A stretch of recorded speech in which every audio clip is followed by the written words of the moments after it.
Hello students, my name is Diksha Avasthi. Today I am going to start our next chapter, which is chapter number 13, subject and predicate.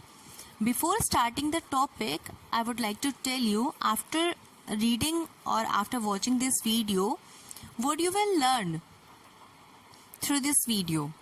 First, you will learn the definitions of sentence, subject and predicate. You will be able to identify the subject and predicate from the sentence.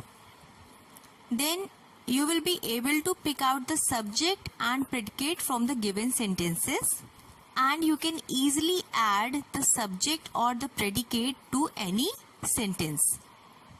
So before going through the topic, first we will know the definition of a sentence and you will see how is it connected to our topic, subject and predicate.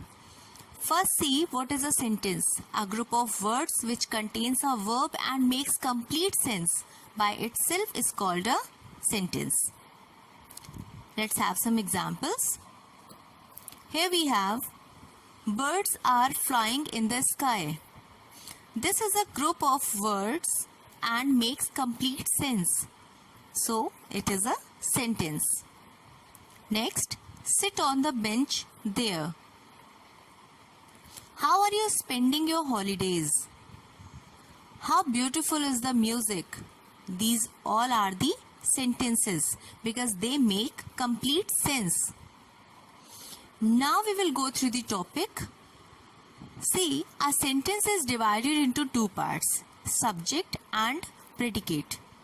Now we will see what is a subject. The subject is the person or thing being spoken about, like who. And predicate is what is being said about the subject, that is what. In short, we can say subject is who and predicate is what. Let's understand with some examples. So first we have, the fishermen are watching fish. So here we have question, who are catching fish? Who? Answer is, the fishermen are catching fish. So the fisherman is the subject, who. And what is being said about the fishermen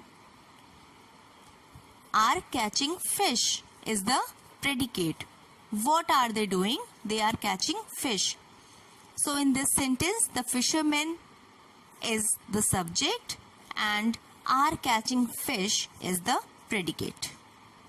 Let's have another example. A bee buzzed around me.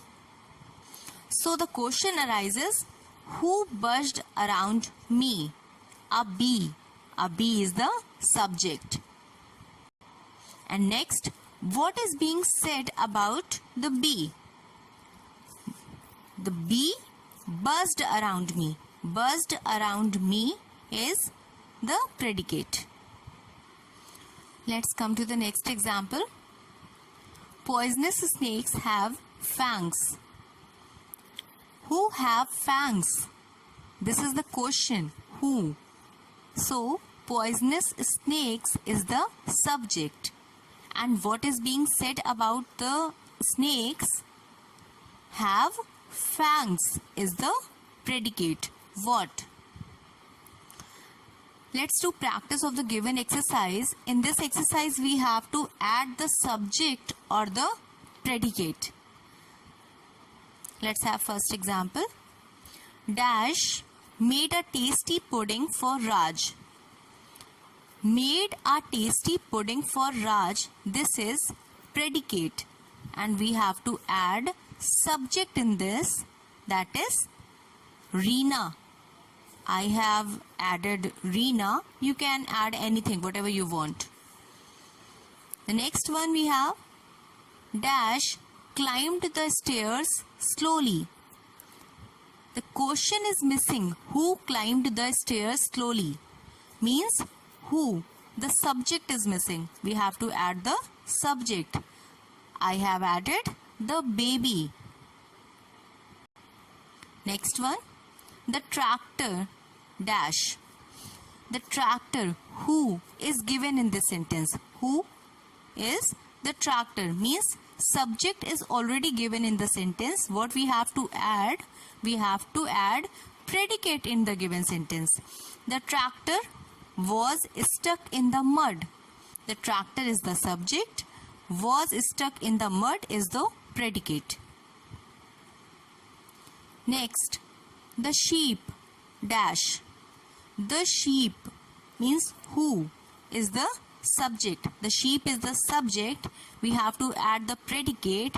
I have added grazed in the nearby field. This is predicate. And the last one we have Jack made a terrible mistake. Who made a terrible mistake? Jack. It means Jack is the subject. And what is being said about the Jack? Jack made a terrible mistake means made a terrible mistake is the predicate.